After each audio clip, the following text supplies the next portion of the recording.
And here we are, a Birds of a Feather special episode. Once again, I have Aimee Byrd, of course, but I've also joined by a great gang of incredible ladies with Dr. Beth Allison Barr, Dr. Kristin du Mez, we've got Devi Abraham. These are all people with their own expertise in various things about Christianity, culture, and gender. And it's great to be with you. The first thing I've got to ask, do all the men in your life have beards? Because that is the index for godliness according to Desiring God. Yeah, right now my husband's pretty godly then, I guess, but I make him keep it kind of trim, you know? Yeah. But yeah, I guess my husband's in a lot of trouble because he can grow a beard, but only in like certain parts. So he stays like right here. He doesn't grow any hair at all, like right there. So, yeah, I don't know. That must be a character flaw. Kristin, do you have a bearded husband? I had a smooth-faced husband for many years, and coincidentally, just recently, he started growing a beard again. Not a huge fan, but so yes, I have a properly masculine husband. People might be surprised to hear. Well, I mean, the interesting fact for me is I legally cannot grow a beard. Because, well, this is true, because every time I grow a beard, it's so lush and fulsome. It looks like an admiral. And it's so masculine and manly. My beard gets reported for committing heteronormative hate crimes. So I legally cannot grow a beard. It's just too masculine. And so to level the playing field, I've decided to go clean shaven. That and also men my everywhere, wife. thank you. Yeah, that and my wife refuses to kiss me when I have a beard. But but mainly the legal issues. But what about you, Devi? Yeah, my husband does not really have a beard, but I like him a lot better when he does have a beard. So I think that says something about my godliness. Yeah. Put that out there as another angle. Yeah. Oh, that sounds I don't good. like beards. Yeah. It was a bizarre article. It was weird. It was the it's about like the oil, something about the oil. I mean, it was just Aaron dripping off the yes. one. That's Psalm 116. Psalm 116. I think that's where I gave up. I just think I read the first couple lines. It was really, I kind of admired the writer, apart from the point he was trying to make, which was where he lost me. I mean, he was having a little fun too, I think, wasn't he? I mean, this was, he had a little spark. Okay. But then where he went with it was honestly, I did try to read that to my husband, who is not on Twitter, and I was trying to explain to him, and I just couldn't. So I got it out and started reading, and I couldn't breathe. I was laughing so hard because you read through those lines and you think this is brilliant satire, but that's where we are right now. It's right. It's our reality, right? But it wasn't satire, which was what it was. Just so funny. I just saw the headline and was like, why? It just seems, I don't know, maybe Desiring God would want to take it down a couple notches, and not make it so obvious, that and John Piper doesn't have a beard. I mean, it felt like something I would expect to read at CBMW, right? But Council of Biblical Manhood and Womanhood, that's kind of their shtick. It's like gender difference, and we're gonna, just lean on. Yeah, I don't know. That's a good point. I was thinking, how many of them have beards of these guys? Yeah, maybe it was an in-house. There's one group who want to say that they're more godly because they've got beards, so it's kind of an intra-factional. I think so. There are a lot of rifts right now in those conservative spaces. Yeah. Okay. It's the Theo dude bro look. Yeah, yes. I know. Well, anyway, let's turn to more serious topics beyond weirdos and beardos. How is patriarchy faring in post-Trump America? In post-Trump America, how is patriarchy faring in post-Trump America? Is it resurgent? Is it in retreat? Is it in a state of inertia? What are people's thoughts and feelings? Well, it's people are recognizing that they're doing it, and now they're saying it's okay. which is really, that's where I've seen the turn. I mean, of course, Kevin DeYoung is the most obvious of these, but now instead of denying that that they are doing patriarchy, now they're saying, yes, of course we're doing patriarchy, and this is the way it should be, and this is godly in every sense of the way. And so it's been this, this rhetoric shift. It's like they can't deny it anymore. So now they're simply saying that this is good, that they accept it, this is good, and everybody should be doing it, which is different from, 2006, Russell Moore did that. But then I think it's mostly been like, it's a little bit of CBMW embracing it, but it mostly has been sort of this complementarian that this isn't patriarchy. This isn't the worldly patriarchy. And now they're like, yeah, of course it is. And it's good. So it's perfectly natural. One class of people rules over another class of people. It's exactly. It's rooted in nature. Yeah, exactly. Yeah, a lot of the natural theology arguments. I was shocked to see because, one account on Twitter, it's good to be a man. I thought at first this is so fringe, really cringeworthy patriarchy being promoted on there. And he wrote a book called It's Good to Be a Man, and Canon Press, Douglas Wilson's publishing arm, published it. And, I look up bad books sometimes, and I hadn't looked that one up, but it's been out for a while. But I was looking up another bad book. And so Amazon recommended me other books that I might like. And that one was there. And it said #1 bestseller and it was something like male discipleship. That wasn't what it was, but it was like a basic, it was Presbyterian. It was the #1 bestseller in Presbyterian books. And I was like, what? What? I mean, so, all these arguments that people say to me that, Aimee, these people are just fringe, there's a lot of people buying that book. And then you tweeted about it. I said something about it on Twitter. Every anonymous account comes after me. And then Douglas Wilson's, Canon Press, gave a 20% discount if you put Byrd something in the discount code. So then a bunch of them sold. Yeah. And they're like, thank you to Aimee Byrd for helping me sell more of my book and giving it a discount. That's unbelievable. People are just full of love. Yeah. I mean, yeah. But I think people that there's that many.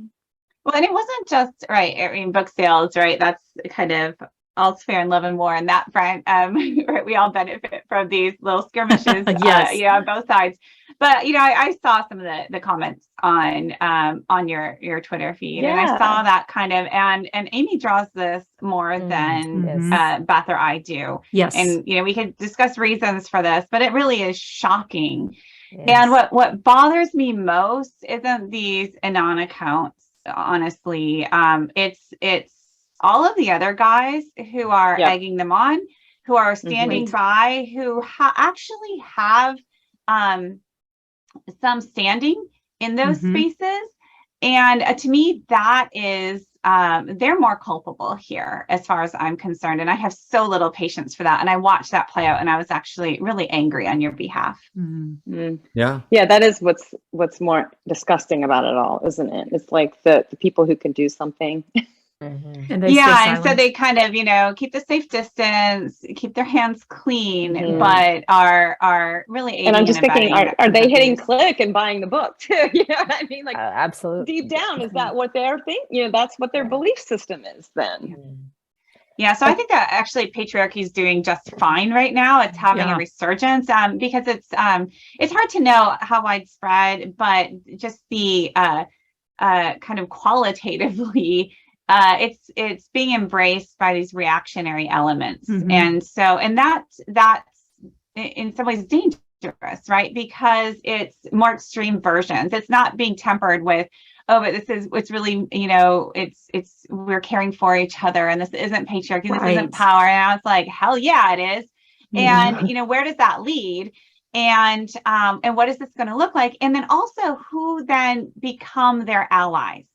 And that's where you see these really interesting relationships forged between conservative evangelicals, conservative Christians, and secular conservatives around, the Jordan Peterson types, the some of the more Andrew fringe Tate. I mean, elements. that's really big right Andrew now. Tate. I hate to even Whoa, mention whoa. him. So what's an Andrew Tate? Tate. Didn't follow that story? Yeah, I was just about to bring him up. So he's a former Debbie, why don't you he's say? a former Explain to kickboxer that was in the Big Brother house in the UK. He's British American-ish now. So 2016 he got kicked out of Big Brother, I think. But basically he started his own sort of social media program like Hustlers University. And then to get people to an affiliate code and discounts on Hustlers University, he had them basically flood TikTok, Instagram, whatnot, with his clips. And his clips are very, very misogynistic. And they're targeted to young boys, young men, but young teenage boys in particular.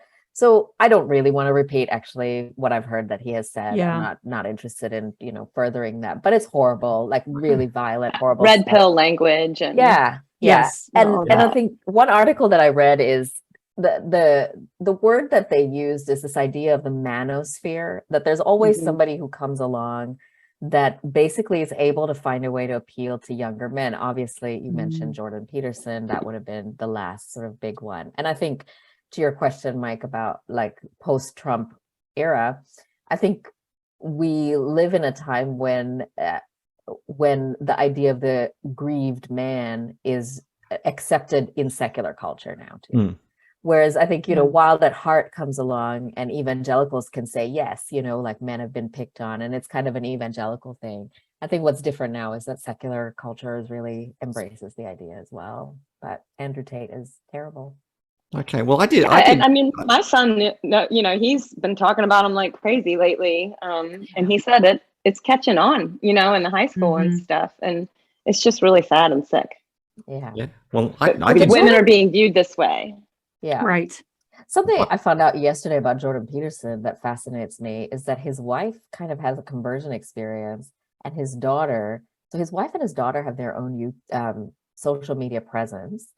And because it was even a pastor friend of mine shared his daughter's Instagram clip. That's how I found out about her. And she's got this thing called the lion diet, where you only eat meat. This is not a joke. And it cured her of all of the illnesses. And Jordan Peterson, it cured Jordan as well of his depression and all of these things that I didn't know Jordan Peterson had. But it's interesting to me, this crossover between social media marketing, toxic personality and views, and the fact that social media algorithms favor controversial content. And how the people who are able to profit from that are often people like Andrew Tate, Jordan Peterson. Okay. Well, I did kickboxing, but I never turned out anything like that. But that's all right. That's all right. Okay. One other interesting topic that we have to do is, once again, the issue of the role of the participation of women in the didactic ministries of the church through preaching and teaching, or through the office of pastor. That continues to be a hot topic in many places.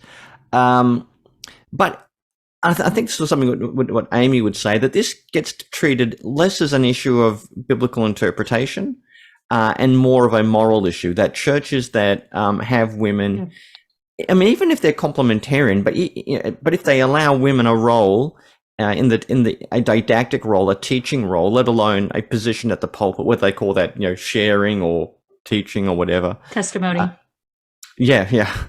I mean, why do these things get moralized when they're clearly in-house interpretive debates? Now, Aimee, do you want to take the lead on that one, since you're kind of like, your own experience is something at the epicenter of that? No, when I preach at a church, no one protests. When I preach at a church, they serve tea. I mean, that's what happens when I preach. That's nice.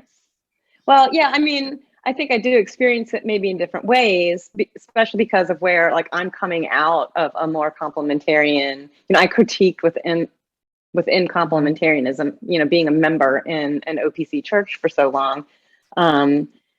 And so I would be interesting to kind of compare some of this. And in academia, I know it's different too. And yet I talk to so many people in academia who struggle with, a lot of these same moral issues, for them even being there, So Yeah, I mean, I find that the criticism isn't even on the content of what's been said, but even more dark, there's the darkness that you see on social media where I'm compared to a whore because I gave a message. However, I think even worse are the friends that I used to have in academia, complementarian circles, and in the church, who have distanced themselves from me in a way because I've sinned, I've betrayed. And so it's a shaming kind of. So I feel like, wow, because something that, even Al Mohler, when he switched, he said that this is a secondary issue. This is, we're brothers and sisters still. These are differences in interpretation, just like baptism, or church government. Like he put it in that category for his triage in doctrinal issues. So,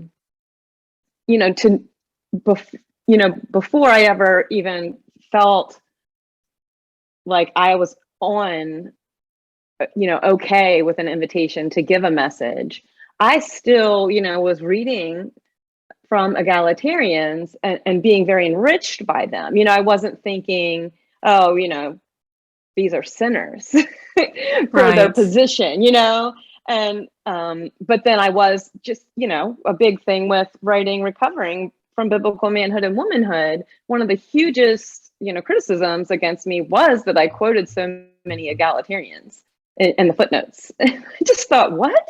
This is so strange. So, I mean, I know that complementarian scholars quote egalitarian scholars themselves, but yeah, so I've just really, when you're wearing the shame, it really makes me think about it. Just how this is a moral issue for a lot of people who maybe wouldn't outwardly even think that they're thinking that way. And I just wonder, is there some projecting going on there? Like, why? I'm trying to figure that out. If I could throw out, I think it has to do with the theological shift that we've seen with this complementarianism, with this most recent form of Christian patriarchy. And what they grounded it in was in this idea of, that it's grounded in inerrancy, which means that if you believe the Bible correctly, this is the way you interpret it. And then they've also even shifted the belief in Genesis about the fall, where instead of the curse being that a woman is going to be under, the curse of patriarchy, the curse is that she was going to resist patriarchy. And so, I mean, we've seen those two She's shifts suspect from the beginning. Yeah, she from the very beginning. And so I think that's it, is that this, I mean, which is why it's definitely not true. In the theology. It's not true that they argue it's not a gospel issue, because it is a gospel issue to them. So it's not a secondary issue. And that strategy, that strategy means they can say anything, not just egalitarianism, but anything that gives freedom for women, they can say is against God and against nature. And everyone wants God or nature. So if you disagree with their interpretation, it's not just your interpretation, their interpretation, you're rejecting the authority of Scripture, because they conflate the two. And then when you say the patriarchy is embedded in nature, a la Kevin DeYoung, you're against God and against nature. And those are two big trump cards to have on your side. Yeah. But Aimee, I think you're about to say something. Sorry. Yeah, I was just thinking, like, as you guys were talking about that, I listened to Beth Moore's interview with Preston Sprinkle, and she's kind of, sharing the way that she's been treated through everything. And I could identify with a lot of what she was saying. And she said something that I was like, oh my goodness, yes, I keep saying this. She goes, this whole time I kept thinking this was all about Scripture. And it turns out it was so blatantly about power, Yeah. So it doesn't matter what interpretive arguments we give. It doesn't matter what scholarship we have. It doesn't matter even like what disciples can do, which is, my whole thing is what the lay people can do. But because, and maybe that is the projection, right? Is why it becomes so moral is because it reveals something deeper, that it's really about power. And it even goes back to that Genesis verse and how they have reinterpreted that one. It's a power struggle of the woman trying to usurp God-given male power. Yeah, well, I think that's like the third ending line of my book. Complementarianism is about patriarchy, and patriarchy is power. There we go.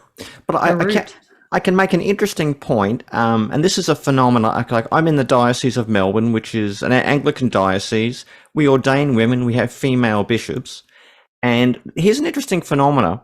Even in churches that are, I would call egalitarian, that, you know, believe in the ordination of women, it is still very rare to find a church with a female senior pastor.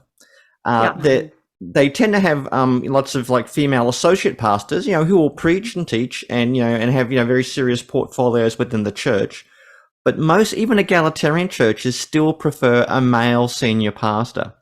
And that carries with it the implication that, you know, there are lots of ministry options for women, but there is still something of a, shall we say, the vestry ceiling, where there is a smaller number of women as senior pastors, even within egalitarian churches.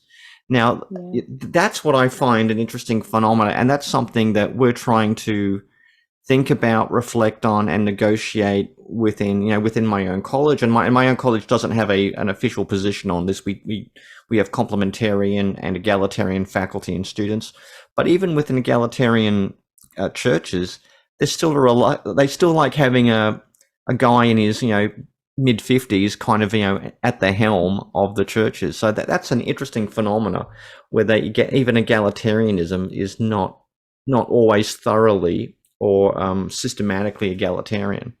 Well, so I have to make it. Oh, go ahead. No, I was going to say, I have to make a book recommendation here, and Beth probably knows where I'm going with this. And it's Lisa Weaver Schwartz has, or Schwartz has a book coming out, and I think it's Stained Glass Ceilings. Is that what she calls it? Stained Glass Ceilings. Yes. Oh, that's a good title. And it's a comparative study, kind of ethnographic study of of an egalitarian seminary, and I can't remember now. She names them in the manuscript or not, so I don't want to name them here. Yeah, go ahead, Beth. Oh, I won't name them. Well, then, okay, I can't remember if it's it's an egalitarian seminary and a complementarian seminary. Did I say cemetery? Seminary. I've done that before on a podcast, but nonetheless, and two pretty well-known ones, and it's fascinating. Okay. And it, you know, in fact, when I read it, I texted Kristin. I was like, this is amazing, this book. And one of the things that one of the questions I always get is people who are, you know, trying to be devil's advocate or whatever. They're like, well, if egalitarianism is better, what about Willow Creek? And Lisa Weaver Schwartz's book answers that question. Yeah. And so, Very, very interesting. Now, Devi, you're about to say something. Yeah, I was just going to say that I think in that sense, isn't that the broader culture as well? Yes. And so I think maybe the question, I don't think it's unusual. I guess I'm not surprised that churches are if they're having that conversation. I'm not surprised that you make that observation, Mike, because I think every part of our secular culture, even the most progressive Western countries, that's the reality. And so I think it's worth examining. You know, I think when we lived in Sweden, the discussion in Sweden was, we don't have an equal amount of women at the board level. So they had so much more women at other levels of leadership. But then at the board level, they were looking at bringing in quotas to kind of even it out, because they found, I don't know, it was a big gap between male and female representation in corporate boards. And so I think that's a pretty good example of how, you know, a country that even has done everything they can to have women involved in workforce, without being penalized for having children, etc. Like my husband had to give women raises who were on maternity leave, for example. And you know, that they're still trying to kind of, at a secular context, trying to work out why is it that we don't have enough women on our corporate boards. And so I think there's some bigger questions underlying women involvement in senior leadership positions in anything. Right. And So it's not just a church issue; it's a wider No. cultural issue. Yeah. Although I do remember, and it's been a while since I looked at this, but there was a study that was done, I think it was out of Wheaton, that studied women in leadership in Christian churches and compared their how they were promoted compared to non-Christian universities. And what they found is that women at Christian universities it was even less likely for them to be promoted and to move up than it was in non-Christian universities. And so while there is the overarching that women are less likely to be promoted, it is more likely that women will not be promoted in Christian universities. So I wonder too if we could just circle back a little bit to the original question, which was about is this a moral issue? yeah. Because so I want to get a little religious here, and and think about how these divisions have seriously been destroying the body of Christ, right? The unity. And if you think about, and which is not to say that there are not legitimate interpretive issues to be discussed that are very important in how we approach scripture and your hermeneutic and how you understand truth, but ultimately all of these things are to point us to draw us to the heart of the gospel, right? Of Jesus Christ, the incarnation, crucifixion, resurrection, this heart of the gospel. And if you just think about that for a moment, it's a lot. It's a lot, right? It's a lot to take in, and it's a lot to say, yeah, I believe that in this day and age, right? And we're all saying that. And that counts for nothing in these spaces. And I could go on and on about all of the doctrines that we actually hold in common, which are ludicrous to anybody outside of the faith, right? Yes. We have that all in common. But if you cross the line on women's ordination, if you don't go along with complementarianism all the way to the ridiculous Beard article, because that's where it's going to take you, right? You're dead to us. You're not one of us. And we could bring up LGBTQ inclusion as well, right? Very legitimate interpretive issues here. But ultimately, where is our unity found? It's like you don't belong.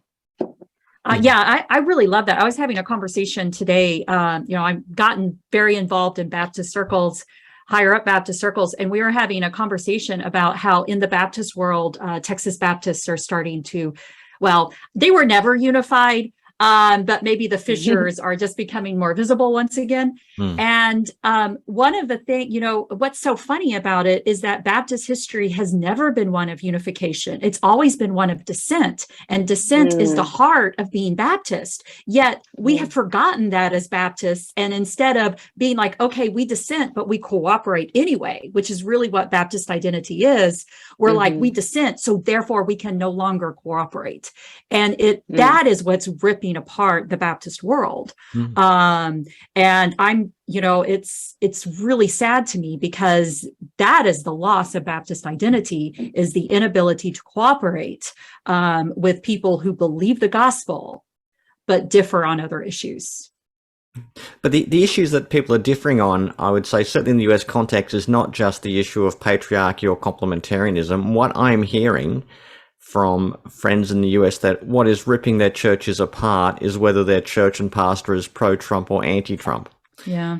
And that's what, and I've had friends who are both pastors, professors, and their churches are being, divided on this. And like one friend said, he stopped going to his Bible study group.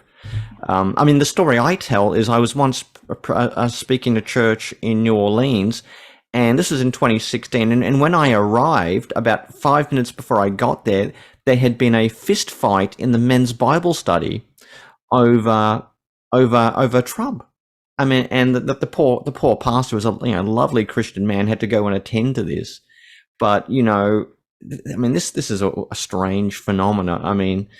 Politics everywhere can be divisive and incendiary. We have our own fault lines in Australia. Debbie can tell you that, but we don't have punch ups over it. And I think that's the other rupture is coming.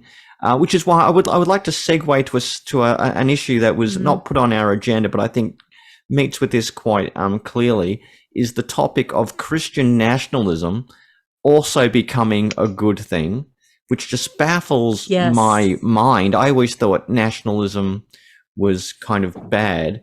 Now, Devi, I mean, you're a very international person. You've got Sri Lankan heritage. You've lived in North America. You spent a lot of time, being there. You spent a lot of time in Europe. You've now come to the closest we have to heaven on earth, which is Australia. It's heavenly. It is so good. Yeah. It is so. I mean, we free healthcare, kangaroos, Pretty amazing. Vegemite. I mean, it's so good. I mean, we need to have a conference in Australia. We should do that. We do. Yeah. We should do My that. husband would like that. He would want to. He would come with me. Yeah, just come along. We could have a great time. But Devi, I mean, you're a truly international person. When someone talks about Christian nationalism, I mean, because you've lived in a lot of nations. Sure. So what do you make of this? Yeah, I think there is something kind of unusual to me about the US context, and that is the emotional. Well, there's the real history, and then there's the felt history, right? The emotional. What is the story that emotionally resonates? And for evangelicals in America, the emotional, the story that is felt is very much it's the Puritans. It's the descent. It's we were escaping something terrible. We came here, we made a city on a hill. It's a beautiful thing, and that's the thing we want to preserve. And so there's always this sense that we want to go back towards something, I think, that is beautiful, special, etc. And that story doesn't exist. I don't think it exists anywhere else.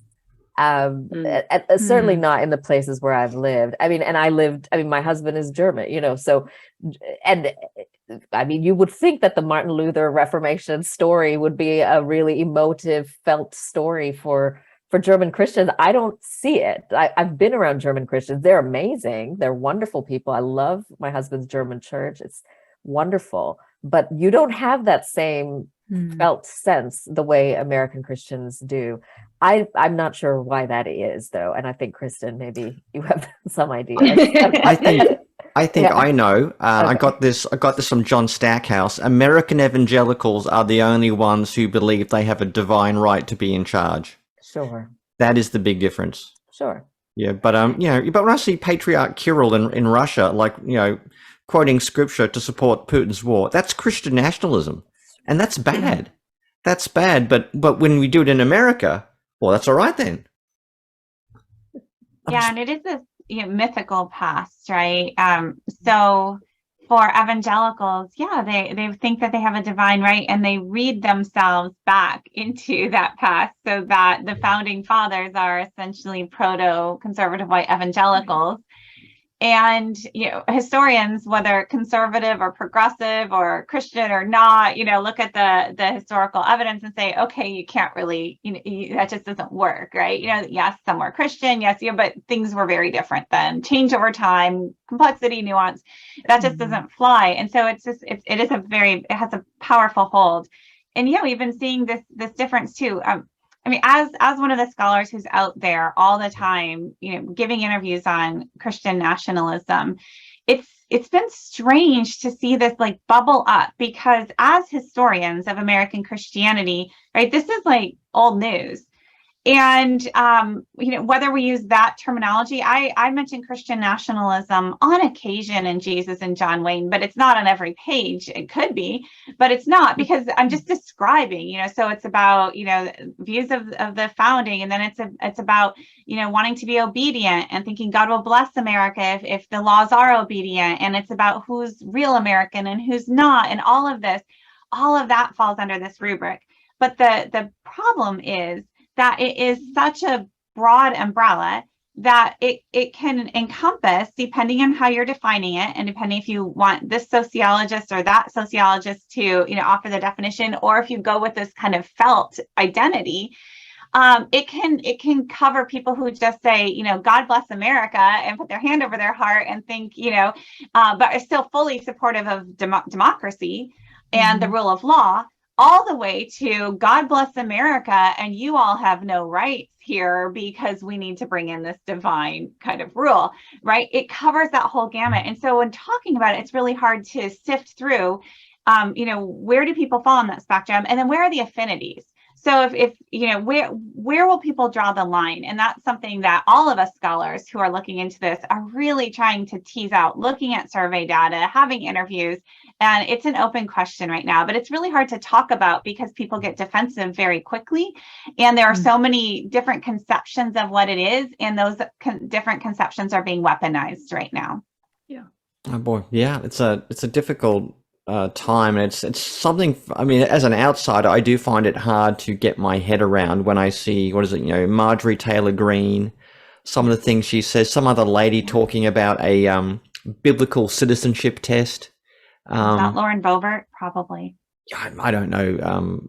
Crazy lady, lots of Bible, not a lot of. We've got a number of them. I know that's cast in the net. Crazy lady with the Bible. That's it's a big, but it's just a different phenomenon. Like you could not do anything like that in Australia or even in the United Kingdom or even in Germany. And it's just a unique phenomena. And for me, it's sad because I rather like America. I mean, this is the land of Chick-fil-A. This is the land where the land of to a degree, a land of freedom, opportunity. In, like I said, in various degrees of history. I do believe America has done a lot of good in the world, although that needs to be balanced with the honest reflection on the dark side of that too. And so when I see people just using Christianity so nakedly and politically, I mean, a good example would be like J.D. Vance was an author I rather liked, and his book, Hillbilly Elegy, I thought explained so much of the Trump phenomena.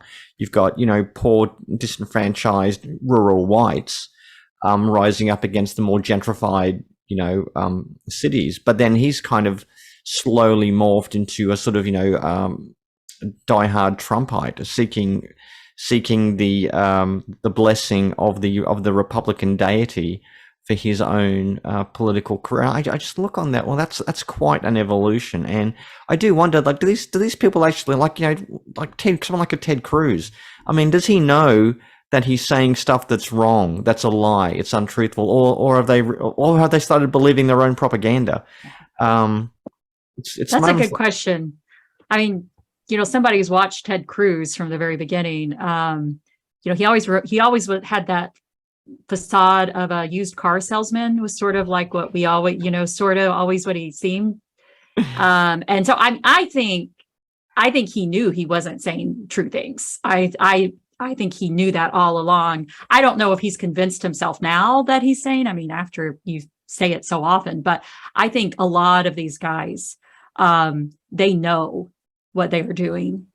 And, this is why they don't intervene when they see other people who, they really should step in and help.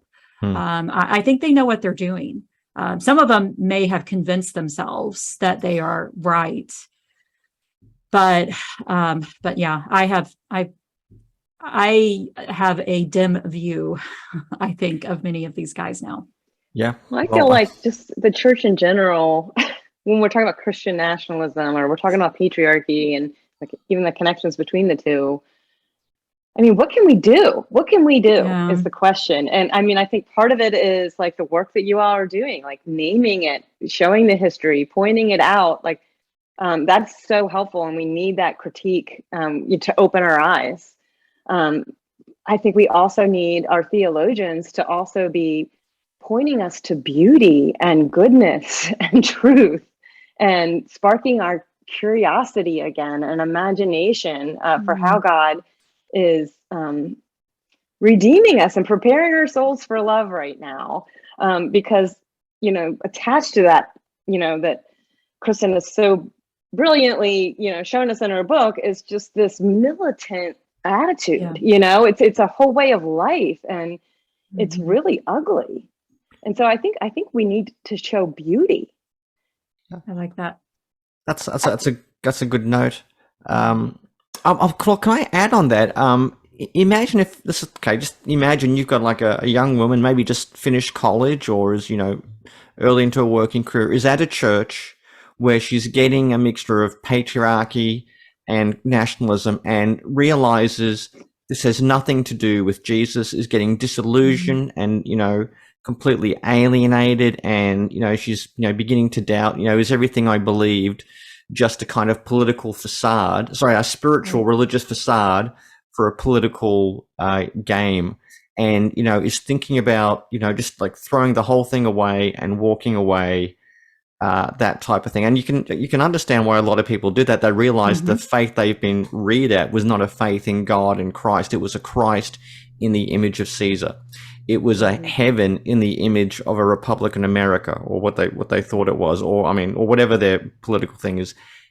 What would you say to someone like that who says, like, I'm thinking about walking away from church because I just cannot cope with that anymore. I cannot believe, I cannot worship when I know what their real God is. What would you say to her? I'd like to hear from each of you. I want to say something about that, because I actually had that conversation today.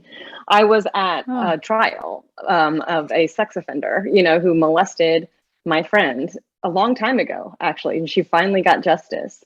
And she had some supporters there, and one of the supporters was a woman who is an advocate for sexual abuse victims and survivors in the church, because she was, grew up in that awful environment of sexual abuse in the church and enabling of it.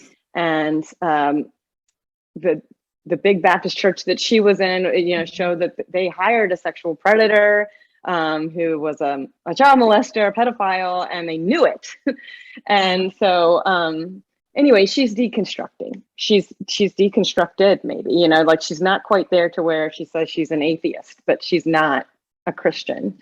And I sat by her, and I'd seen her on social media, and I'd never met her until today. And I was interested in meeting her. And an older, well-meaning woman in front of her, was introduced to her and, did the whole gospel pitch to her. And this woman turned back around to me, and she goes, because someone said, "How are you doing?" Because, just being at a trial like this, for anybody who's been through abuse, it's just hard to sit through. Yeah. And she goes, I'm feeling overwhelmed, but the hardest part just happened. The thing I was the most afraid of is that somebody was going to try to convert me today. And, it just triggered everything. And, I just looked her in the eye, and I just wanted to listen to what she had to say. Because she's saying, like, all she's seen is ugliness and horror in the name of Christ. And she goes, I know that's not, the Jesus of the Bible, but why then is his whole church like this? And because she's done a whole database now of sexual abuse in the church. And so I couldn't stop thinking about it while I'm sitting there listening to the trial, and to where I felt like I had to take her hand and look her in the eye afterwards and say, you are a valuable person, whether or not you have faith in Jesus Christ.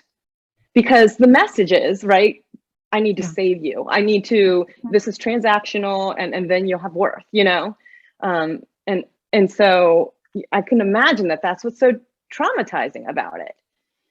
That it's overlooking her value as a human being already.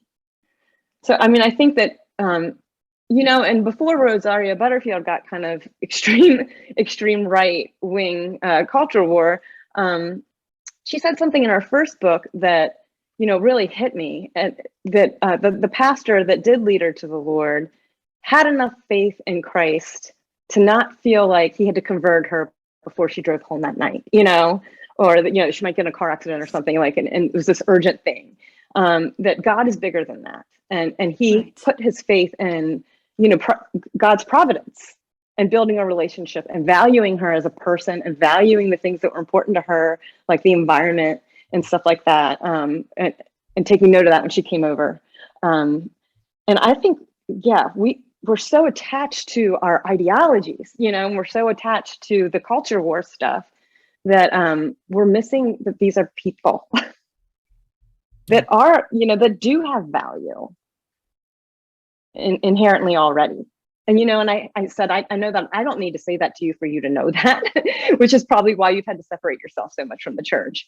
But I just felt a need to tell her as a Christian, as a witness, right, as a Christian that I saw that.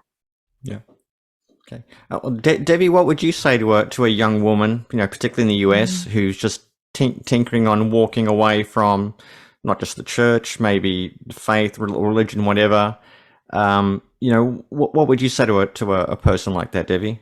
I would say save the thing that matters, but walk away from everything else. I think we tell people to stay a lot longer than they should, and I think if you are finding, so I was in a church actually here in Melbourne for the first 3 years that I was here, and I found that every week I felt like I believed God less, who God is, less and less, until I got to a point where I thought, if I am actually going to have to save, if I want to save my faith, I'm going to have to leave this church. And so that's what we did. And well, that's not the only reason we did, but that was for me the driving reason. So I would say save the thing that's precious. I mean, isn't that what Christianity is all about? Is fighting for the pearl, the priceless thing. Like, it's not church, it's Jesus. It's the gospel. And I do love church, and I'm grateful we found a great one. And I don't think we need to support this sort of individualized idea, this highly individualistic idea of like, just save your faith on your own and do your own thing and da-da-da. But I think we need to really respect the fact that for many people, the thing that drives them away from God is other Christians and churches. We have to respect that. And support them, I think, in real practical ways. There are faithful Christians. So much of the conversation about evangelicalism and faith in the United States is created by and driven by people in cities, in big churches, with a lot of money and education. And I think there is something to be said about people in local, small churches just trying to survive and trying to help their communities survive. That I want to find a way to mobilize people to pay attention to those people and to say, okay, how can we, well, maybe we need to be those people who are in the small local churches, small local communities, and invest our time and energy there instead of just what's happening in sort of the big churches, the culture makers, Yeah. Beth, what would your wise pastoral counsel be? Well, actually, I was going to say something as a historian. I've said this a lot. I think one of the things that saved my faith is that I am a historian of religion, and I spend all my spare time reading the faith of people in the past who believed in the same God I do, but their practices looked very different from mine. Their whole world was very different from mine.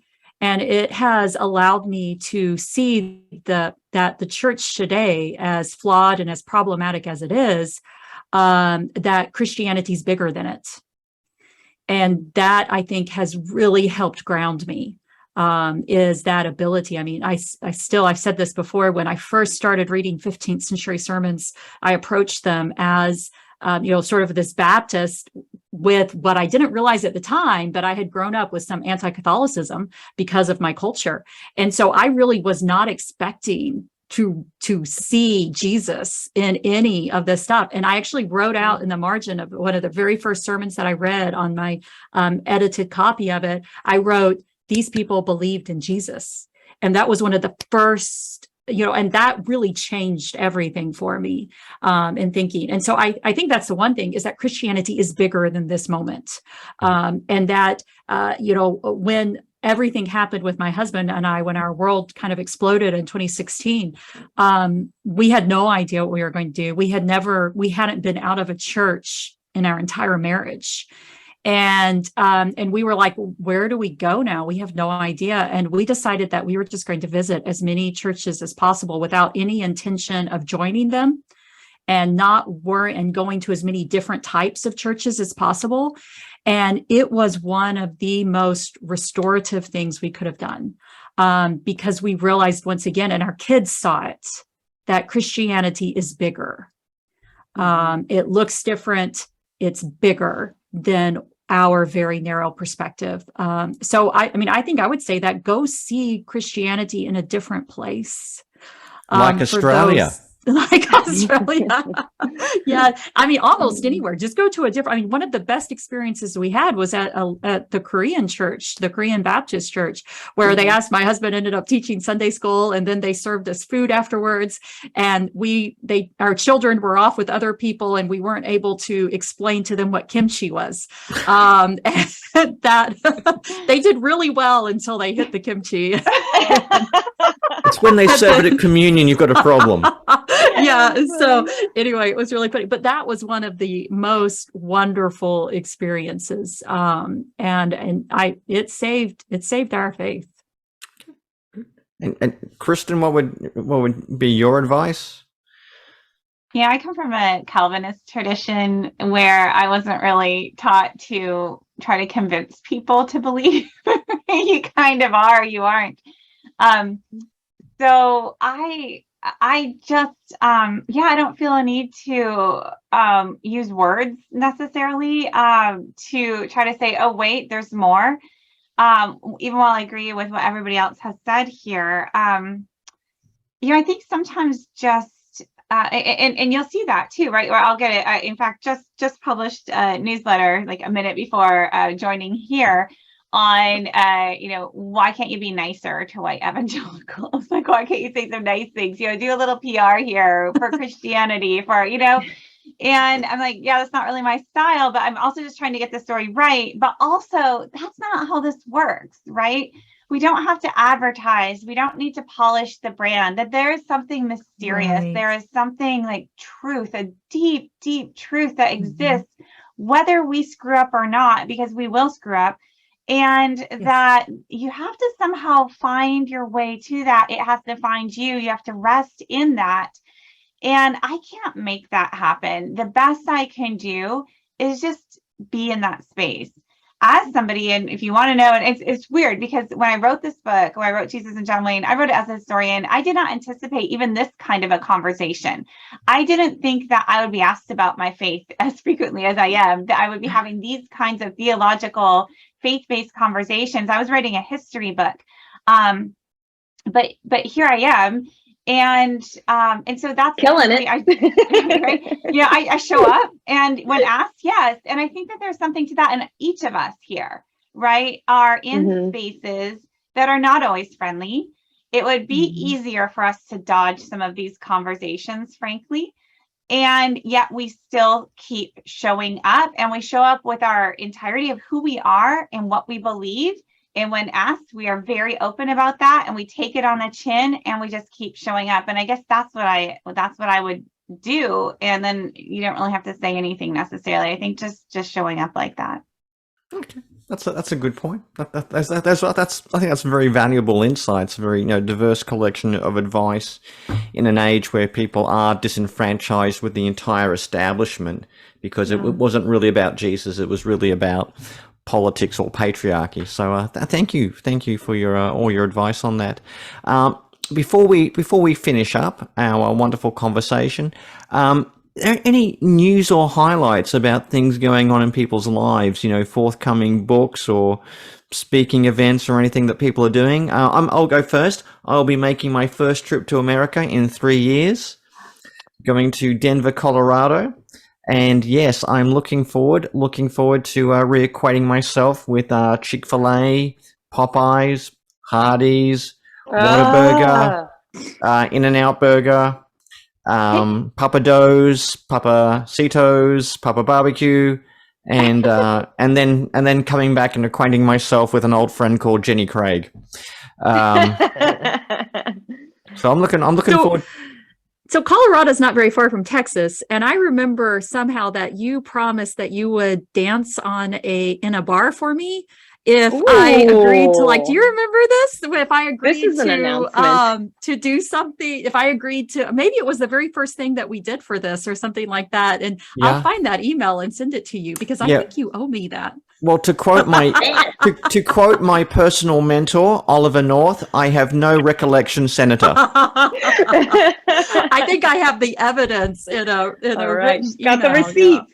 Okay. You've just put a lot of culinary pressure on Denver. I didn't know that Denver had all of these things. I didn't even know they had a Chick-fil-A. So there you go. Oh, they've definitely got Chick-fil-A. They They've do, definitely got okay. Chick-fil-A. Not as much oxygen, but they definitely do have. They definitely do have a Chick-fil-A. I remember I went to Denver. You can actually buy little like canisters of oxygen in like pharmacies or like in little places where you buy, newspapers, chewing gum, like Really? you buy little canisters of oxygen to suck on if you feel like you need an oxygen fix because you're deprived of oxygen because of the altitude. Interesting. Denver was a weird city. It was a weird city. Big Blue Bear in front of the convention center, but I saw some really weird stuff in Denver. Smelt a lot of weird stuff on people in Denver. That's what I remember. But there we are. So I'm going to Denver. Is anyone else doing anything interesting? I'm traveling a ton, so Yeah. I don't even know exactly where all. Just about every week, every other week for the fall, I'll be in Houston. I'll be in Oklahoma City, and at some point, I've got something in Colorado Springs. That's actually just New Year. Chicago, heading out to LA, working on those details. A lot of different places. Every talk is different. Oh, Atlanta, that's going to be a fun one. New Orleans. So just all different conversations with pastors, with academics, just all sorts of things, media stuff. So it's a very busy season. And for me, my schedule kind of is looking ahead to the midterms too, and I'm bracing myself for what's coming. Oh, wait, but the most exciting thing is Jesus and John Wayne releases in Brazil in Portuguese. Yes. Hola. Yep. Thank you. Yeah, Making a Biblical Womanhood is already there, and now and Very that's cool. actually really important. It's going to be released before the election, and there's already a lot of buzz, some positive, some not so positive about the book, and some of the disruptions that it's already making and will make more in the coming months. So that's what I'm looking forward to. Yeah, I had my 7 things I wish Christians knew about the Bible come out in Portuguese, and that was cool. I did a Nice. did a podcast with some wonderful Brazilian people. Yeah. And that's just apart from like the Rio Olympics, I did not have a lot of knowledge of Brazil. So that was a wonderful opportunity. I know Aimee can't share her speaking schedule because the churches she speaks at get protested or attacked. I'll be happy if I ever move on from that phase. Yeah. Yeah. Well, does anyone ever have to speak with like security guards around them?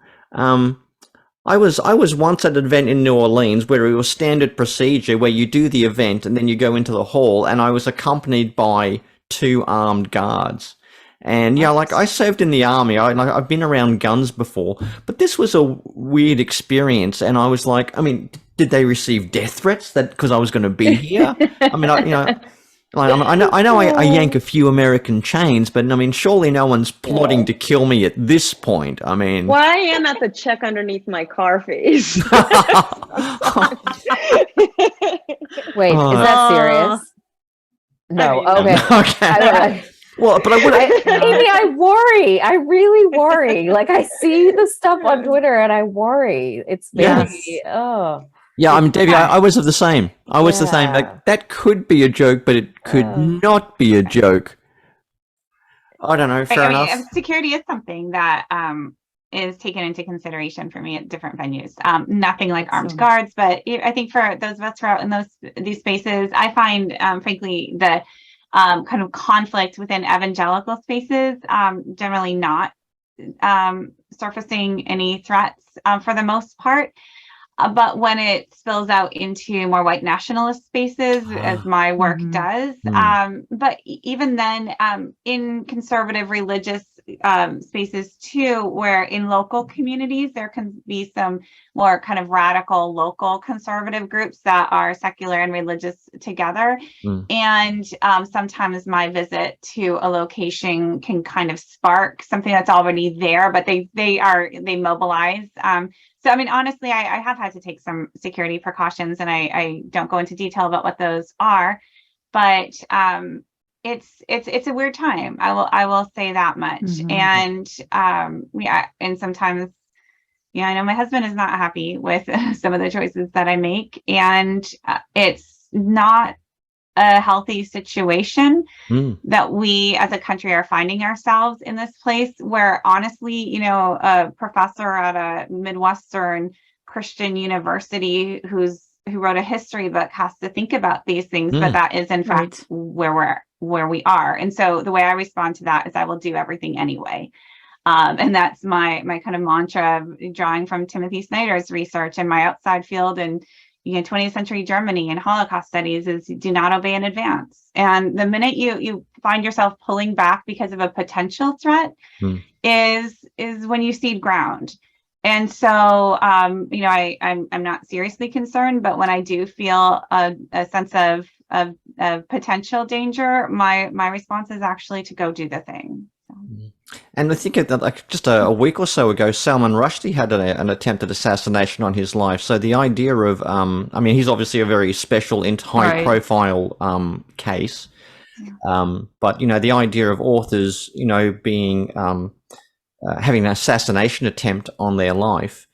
You just don't like to think of that as a possibility, right? And then there it is. And I had just the week before agreed to speak at Chautauqua next summer. So Chautauqua also is on my mind. And so, that does now. Salman Rushdie, whole different case, right? And he's been living with this, very, very, very real global threat for decades. So different case, but you just don't want to have that in the realm of possibility in your mind or in other people's minds. Well, even Mark Driscoll used to have armed guards on the stage when he preached after he once got crash tackled, I think, by someone. So I think he really liked that, though. I did too. That's what I was going to say. Of danger, I think so too. So, well, now I'm, should I say where I'm going to be? I'm not traveling nearly as much as Kristin. She's, she takes the cake, but I will be in Tennessee in a couple of weeks, speaking at a large church. I'm actually it's going to be a lot of fun. I did their podcast this morning. And then I'm doing a couple of local events in Waco. One is my family works closely with Mission Waco, and they have a conference called No Need Among You. And so I'll be there in October.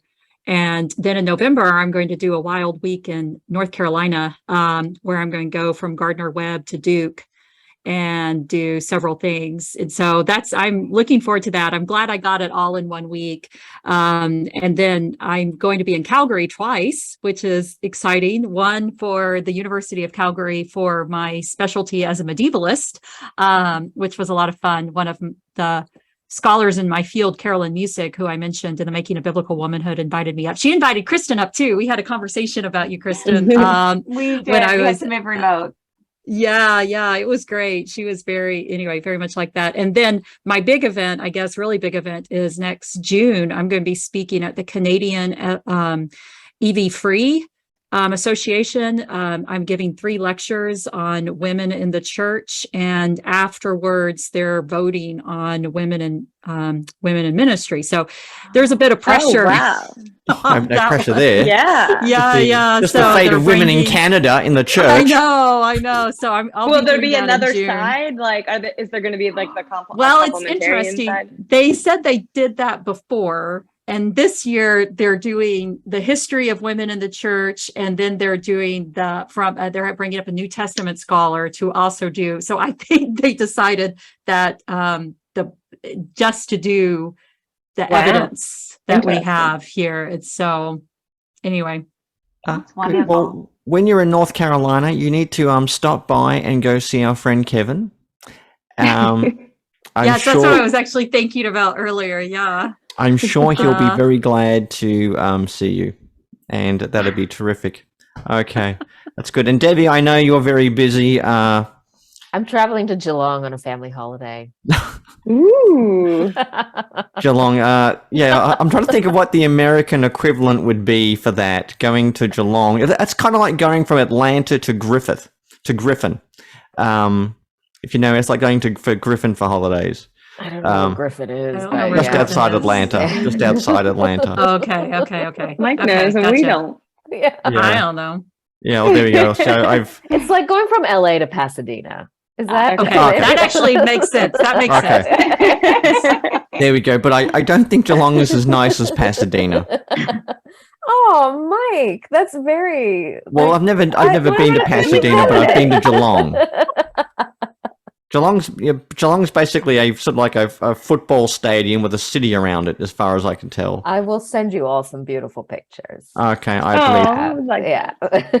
Well, it has well and truly been a pleasure to talk to everyone here. I love our conversations, and I wish you all every blessing in Christ, and may the day rise to meet you. As many of you begin a new academic year, which I think is a weird thing to do in September. Academic year begins in February, like a normal person. But I wish you all blessings in everything that you do. Thank Thanks. you. Thanks. It was great talking to everybody. Yeah. Wonderful. Good to see you all again. Yep.